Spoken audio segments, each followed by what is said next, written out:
Mga kababayan, huwag nyo nang hanapin ang mga pulis sa presinto sapagkat kami ay nasa inyo ng mga telepono.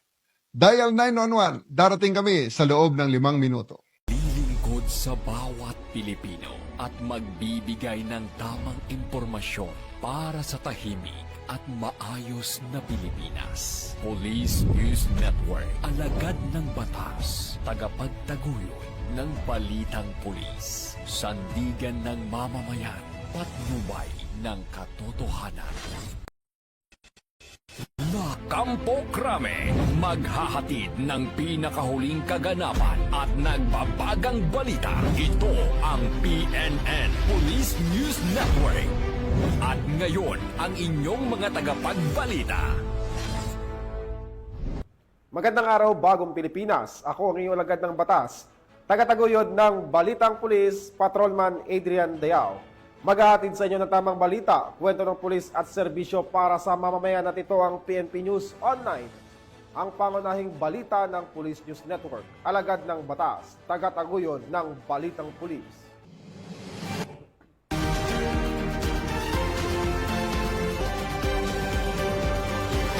Ngayon ay araw ng linggo at narito ang mga balitang nakalap ng ating mga PNN correspondent sa loob ng linggong ito.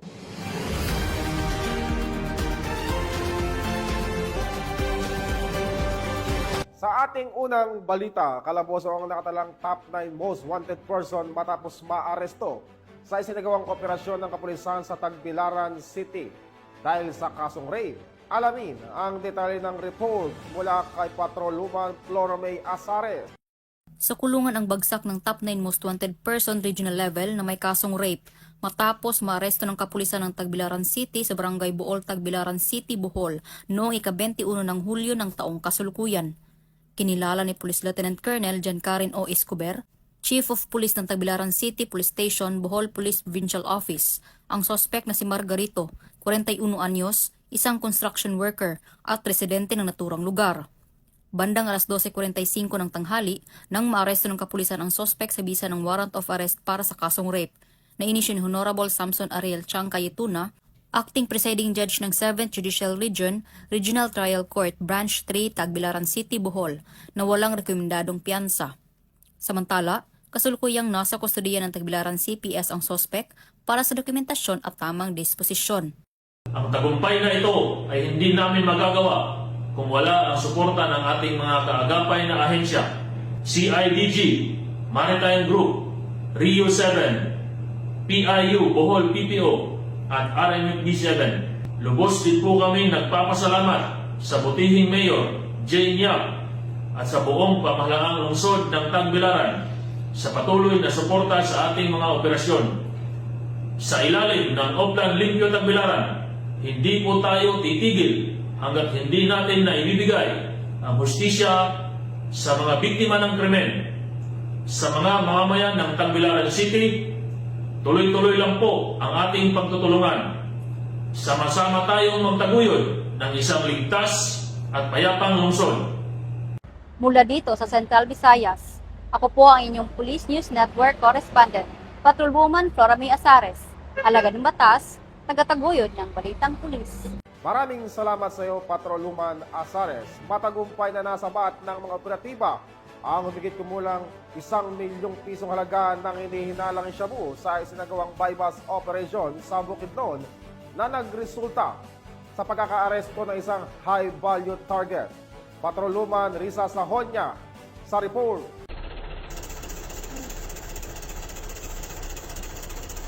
Tinatayang nasa 1.3 milyon halaga ng shabu ang nakumpiska sa bypass operation ng mga operatiba ng Kalilangan Municipal Police Station sa Barangay Kinura, Kalilangan, Bukidnon nito lamang ika-22 ng Hulyo taong kasalukuyan. Ayon kay Police Captain Romeo Arcilla Jr., officer in charge ng Kalilangan Municipal Police Station, ang naarestang suspect ay kinilalang si alias Neil, 41 anyos, lalaki at residente ng Barangay Bulua, Cagayan de Oro City at kinilalang high-value individual. Sa ikinasang operasyon bandang alas 12:40 ng madaling araw ay na-recover mula sa suspect ang mga pakete ng hinihinalang shabu at may bigat na 200.9 grams. at may tinatayang standard drug price na 1,366,120 pesos. Isang 1,000 peso bill na ginamit bilang buy bust money at iba pang mga non-drug items. Ang suspect ay naharap sa kasong paglabag sa RA 9165 o Comprehensive Dangerous Drugs Act of 2002. Mula dito sa Northern Mindanao, ako ang inyong Police News Network Correspondent, Patrolwoman Risa Sahonia,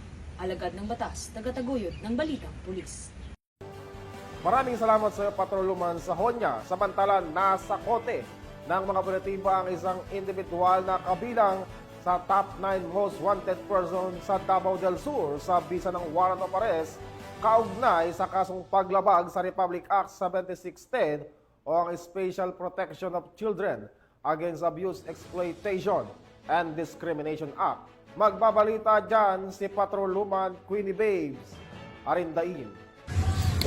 Naaresto ng mga otoridad ang isang lalaking tinaturing sa top 9 most wanted person sa lalawigan ng Davao del Sur sa bisa ng isang warrant of arrest nitong Hulyo 22 sa Purok 7 NCO District Padada, Davao del Sur dahil sa kasong paglabag sa Section 10 ng Republic Act 7610 o ang batas na naglalayong bigyang proteksyon ang mga bata laban sa pang-aabuso.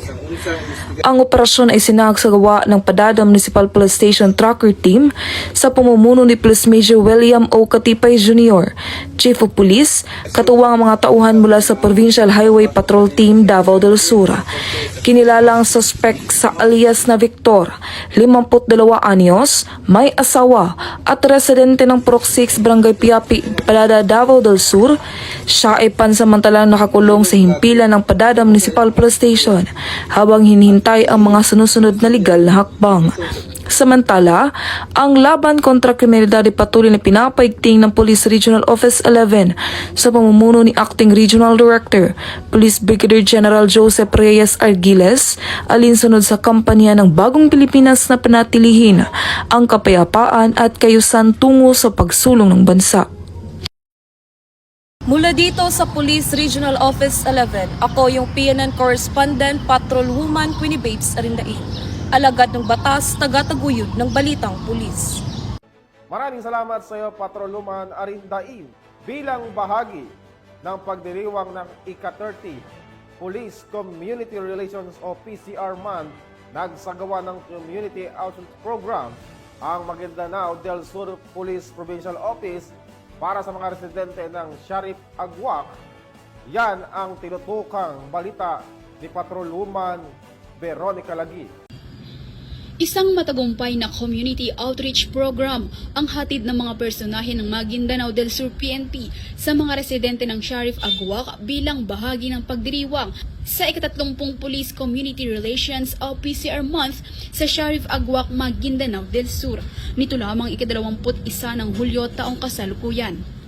Ang naturang aktibidad ay naging inisyatiba ni Provincial Director Police Colonel Sultan Salman H. Sapal sa tulong ng Project Tabang, Napolcom Barm, IFO Maguindanao at mga personahe ng Provincial at Regional Medical and Dental Unit. Tampok sa naturang aktibidad ang libreng medical check-up, pamamahagi ng libreng gamot at hygiene kits, libreng tuli at iba pang serbisyo na naglalayong maisulong ang kalusugan at kapakanan ng komunidad. Samantala, ipinaabot naman ni Police Colonel Sapal ang taos-pusong pasasalamat sa mga stakeholders na walang sawang sumusuporta upang maging matagumpay ang programa. Binigyan din niya ang patuloy na hangarin ng PNP na ilapit ang mga pangunahing serbisyo sa mga mamamayan at mas lalo pang patatagin ang ugnayan ng pulisya at komunidad. Ang makabuluhang inisyatibong ito ay patunay ng dedikasyon ng mga kapulisan sa pagbibigay ng serbisyong may malasakit, serbisyong abot kamay para sa lahat at nakasentro sa kapakanan ng komunidad. Mula rito sa rehiyon ng Bangsamoro, ako ang inyong Police News Network Correspondent, Patrolwoman Veronica Lagi, alagad ng batas, tagataguyod ng Balitang Pulis. Maraming salamat sa iyo, Patrolwoman Lagi. Nagsagawa ng school visitation at outreach program ang mga tauhan ng 2nd Apayao Provincial Mobile Force Company sa isang paaralan sa nasabing probinsya. Yan ang balitang hatid ni Patrolwoman Jezebel Muyaw. Nagsagawa ng school visitation at community outreach program ang mga otoridad sa Taba Elementary School, Barangay Karagawan, Kabugaw, Apayao noong Hulyo 22 taong kasalukuyan. Naging matagumpay ang outreach sa pangunguna ng 2nd Apayao Provincial Mobile Force Company sa suporta ng mga partners gaya ng ANA Ilocos Norte, GT Enterprise at Gamboa Dental Clinic na nagkaloob ng mga school supplies para sa mga bata. Nagsagawa ang grupo ng lektura ukol sa Anti-Bullying at Republic Act 11313 o Safe Spaces Act upang ituro sa mga estudyante ang kanilang karapatan at itaguyod ang respeto at kaligtasan sa paaralan. Habang namahagi rin ang mga grupo ng libreng gupit, puting t-shirt, gamit pampaaralan, multivitamins, tsinelas, libreng merienda at IEC materials bilang bahagi ng outreach program. Ang aktibidad ay bahagi ng patuloy na kampanya ng Philippine National Police na mailapit ang serbisyo publiko sa mga komunidad, lalo na sa mga malalayong lugar. Isa rin itong pagsasakatuparan ng layunin ng Patrol Plan 2030 ng PNP na palakasin ang tiwala ng publiko, isulong ang kapayapaan at kaayusan at paigtingin ang ugnayan sa lokal na pamayanan. Muling pinatunayan ng 2nd Apayao PMFC ang kanilang tapat na paglilingkod sa bayan at pakikiisa sa pag-unlad ng komunidad.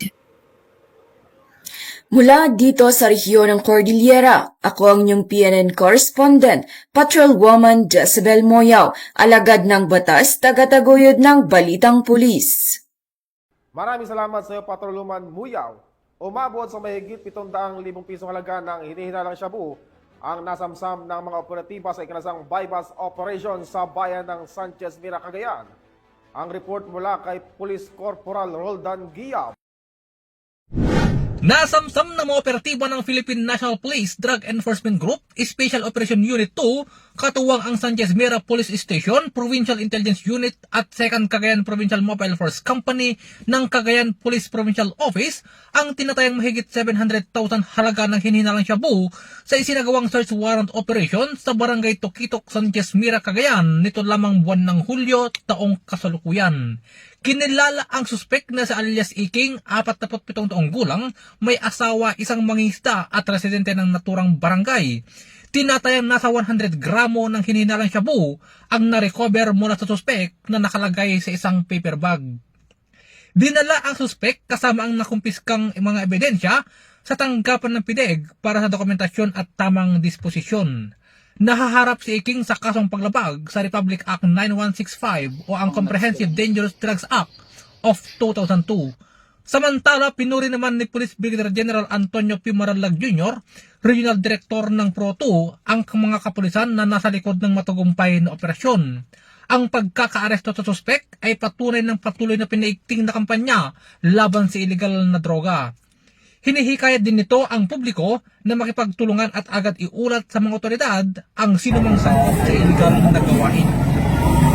Mula dito sa lalawigan ng Cagayan, ako ang inyong Police News Network Correspondent, Police Corporal Guiab, alagad ng batas, tagataguyod ng Balitang Pulis. Maraming salamat sa iyo, Corporal Guiab. Isang lalaki ang naaresto ng mga operatiba ng Iloilo City Police Station 8 sa ikinasang bypass operation na nagresulta sa pagkakakumpiska ng hinihinalang shabu sa barangay Mansaya, Lapos, Iloilo City. Nakatutok dyan si Patrolwoman Justin Vicente. Isang matagumpay na operasyon kontra iligal na droga ang isinagawa ng Iloilo City Police Station 8 sa pamumuno ni Police Captain Lester L. Oliveros, Officer in Charge, bandang alas 10 ng gabi nito lamang ika-22 ng Hulyo taong kasalukuyan sa Barangay Mansaya, Lapos, Iloilo City. Naaresto sa nasabing operasyon ang isang 50 anyos na lalaki na kinilalang si alias Rodolfo, isang street-level individual at residente ng Barangay Zamora, Miliesa City Proper, Iloilo City. Sa isinagawang bypass operation ng Iloilo City Police Station 8, nakumpiska mula sa sospek ang tinatayang 4 na gramo ng hinihinalang shabu na may halagang 27,200 pesos batay sa street value na 6,800 pesos kada gramo. Bukod sa bypass item, nasamsam rin ang 2 pakete ng hinihinalang shabu, 1,000 pesos na bypass money at ilan pang non-drug items. Isinagawa ang operasyon ng maayos at dokumentado sa tulong ng 2 body-worn cameras upang masiguro ang transparency. Ang mga nakumpiskang ebidensya ay agad na isinumite PNP sa Regional Forensic Unit 6 para sa masusing pagsusuri. Sa kasalukuyan, nasa kustodiya na ng ICPS 8 ang suspect para sa kaukulang dokumentasyon at haharap ito sa kasong paglabag sa ilalim ng Republic Act 9165 o ang Comprehensive Dangerous Drugs Act of 2002. Patuloy ang maigting na kampanya ng mga kapulisan laban sa iligal na droga at ang pagkakadakip kay alias Rodolfo ay isa lamang sa kanilang patunay ng kanilang determinasyon sa pagpapanatili ng kaayusan at kaligtasan sa lungsod. Ang mabilis at maayos na operasyon na ito ay nagpapakita ng kahusayan at dedikasyon ng Philippine National Police sa paglaban sa kriminalidad tungo sa bagong Pilipinas. Mula rito sa Police Regional Office 6, ako ang inyong PNN Correspondent Patrolwoman Justin May Halyores, alagad ng batas, tagataguyod ng Balitang Pulis. Maraming salamat sa iyo, Patrolwoman Vicente. At yan ang mga balitang nakalap ng ating PNN Correspondent mula Luzon, Visayas at Mindanao sa loob ng linggong ito. Sa ngalan ng pamunuan ng Philippine National Police sa pangunguna ni Chief PNP Police General Nicolas Torre III at sa pamumuno ni President Ferdinand Marcos Jr., kami maglilingkod sa bawat Pilipino at magbibigay ng tama at balanseng balita dahil dito sa bagong Pilipinas, ang gusto ng pulis, ligtas ka. At muling pinapaalala ang panawagan ni Chief PNP na huwag niyo nang hanapin ang mga pulis sa mga presinto sapagkat kami ay nasa inyo ng mga telepono. Dial 911. Darating kami sa loob ng 5 minuto. Mula rito sa tanggapan ng tagapag-ugnay ng Pambansang Pulisya, ako ang inyong alagad ng batas tagataguyod ng Balitang Pulis. Ako po, si Patrolman Adrian Dayao. Maghahatid ng tamang balita, kwento ng pulis at serbisyo para sa mamamayan. At ito ang PNP News Online, ang pangunahing balita ng Police News Network.